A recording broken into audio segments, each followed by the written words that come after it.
تو فرمایا گیا اپنی نماز ویسی ہی کمپلیٹ کرو، اس لیے کہ یہ شیطان تمہیں وسوسے ڈال رہا ہے. اگر تم اس کے وسوسوں کی طرف جاؤ گے تو یا ہوگا یہ کہ تم شیطان کی پیروی میں لگ گئے. حقیقت میں نماز تو رحمان کی عبادت ہے. آپ سمجھ رہے ہیں؟ یہ دو مسئلوں سے میں تمہیں بتاؤں گا میرے عزیزو. پوری زندگی بھر شیطان اسی طرح سے کرتا ہے، تمہیں اپنے اصلی مقصد سے ڈائیورٹ کر کے کسی عام فضول چیز میں لگا دیتا ہے، فضول چیز میں لگا دیتا ہے. اسی لیے اب جیسے کسی نے اپنے پورے گھر کی فکر میں، اپنی جائیداد کی فکر میں پوری زندگی ختم کر دی، اسے معلوم ہی نہیں کتنے دن رہنے والا تھا، کتنی عمارتیں بنا رہا ہے، کتنی چھتیں قائم کرے گا. اے بندے، تیری زندگی لمبی سے لمبی جاتی تو 70-80 سال کی، تو بنا ہی رہا ہے 30-40 سال کی عمر میں. بچے ہیں تیرے پاس 25-30 سال. ان 25-30 سالوں کے لیے تو نے اپنی پوری زندگی جھونک دی، صحت و طبیعت سب برباد کر ڈالی. لیکن جہاں 100 سال سونا ہے کہ 200 سال کہ 500 سال کہ 1000 سال، ہمیں معلوم نہیں قبرستان میں کتنا سونا ہے، وہاں کے لیے بندہ ایک رات کی بھی عبادت کرنے کو تیار نہیں، ایک تسبیح گھمانے کو بھی تیار نہیں، وہاں کی عمارت تیار کرنے کو بندہ تیار. یہ شیطان ڈائیورٹ کر چکا ہے تمہیں. تمہاری اصلی منزل تو وہ تھی، تمہیں لگا دیا کسی اور کام میں، تمہیں لگا دیا کسی اور کام میں. عزیزان گرامی، اسی لیے تو شاعر نے کہا تھا، آگاہ اپنی موت سے کوئی بشر نہیں، سامان 100 برس کا ہے پل کی خبر نہیں. 100 برس کے پلان ہے پل کی خبر نہیں. تو شیطان اس طرح سے جو ہر زندگی میں ڈائیورٹ کرتا ہے. اب میں آپ کو بتاؤں ایک چیز، جن چیزوں کو ہم سمجھتے ہیں کہ یہی کل ہے دنیا میں، نوجوان یہ سمجھتا ہے کہ ایک خوبصورت لڑکی مل جائے پوری زندگی ہے. دیکھو اسی پر تو شعر و شاعری کرتا ہے، اسی پر تو پوری محبت کے نغمے گاتا ہے. اسے معلوم نہیں کتنے دن کیا یہ عائش ہے. اور کچھ لوگ یہ سمجھتے ہیں کہ مال، گاڑی، کار، بنگلہ ہو جائے یہی سب کچھ ہے. تقریباً انہی میں ہم سب دوڑ رہے ہیں، انہی میں ہم دوڑ رہے ہیں.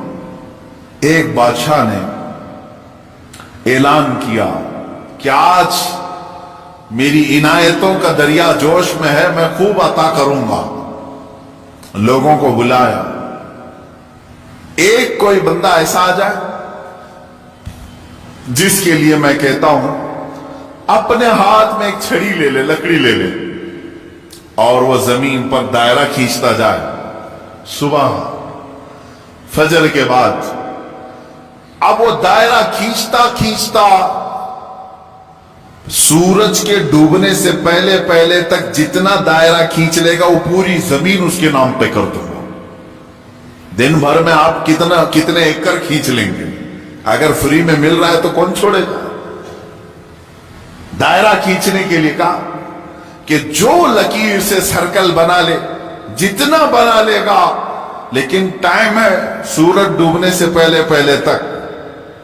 اس میں سے ایک وزیر یا ایک سپاہی آگے آئے اور اس نے اپنے ہاتھ میں چھڑی لے لی. بادشاہ سلامت مجھے اجازت دے. اور بادشاہ نے کہا کہ اگر سورج ڈوب گیا تو پھر ایک بالشت زمین بھی نہیں دی جائے گی، یعنی 1 فٹ زمین بھی نہیں دی جائے گی. ہاں، سورج ڈوبنے سے پہلے پہلے تک یہاں پر دائرہ مکمل کرو. اب وہ نکلا چھڑی لے کر کے، لکیر کھینچتے کھینچتے.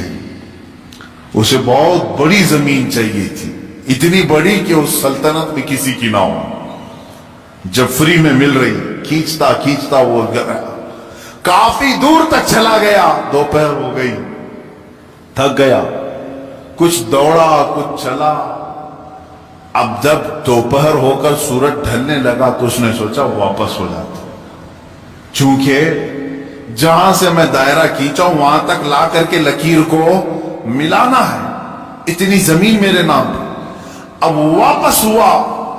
اب یہ کتنے کلومیٹر کی زمین گھیرا تھا واللہ عالم. دوڑا تھا اس نے صبح سے لے کر دوپہر، نہ کھانا ہے نہ پانی ہے، دوڑ رہا تھا.